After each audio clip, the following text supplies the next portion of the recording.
ஆடி மாதத்தில் வரக்கூடிய 4வது வெள்ளிக்கிழமை வரலட்சுமி நோன்பு.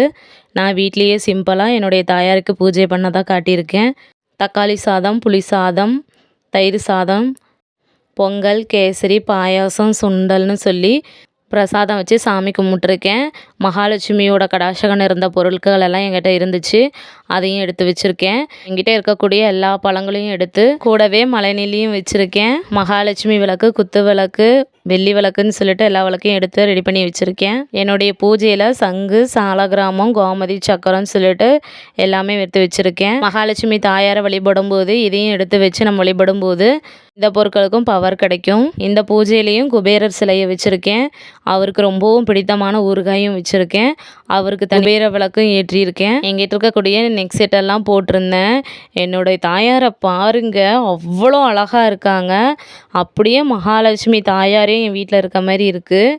எனக்கு அவ்வளோ ஒரு சந்தோஷமாக இருந்துச்சு. நீங்களும் என்னுடைய தாயாரை பாருங்கள், அவங்களோட அழகை பாருங்கள், அப்படியே ஜொலிக்கிற அழகை பாருங்கள். மகாலட்சுமி தாயாருடைய 108 போற்றிகள் சொல்லி பூக்களால் அர்ச்சனை பண்ணி முடிச்சிட்டேன்.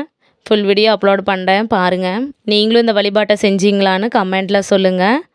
நெக்ஸ்ட் வீடியோவில் பார்க்கலாம். பாய்.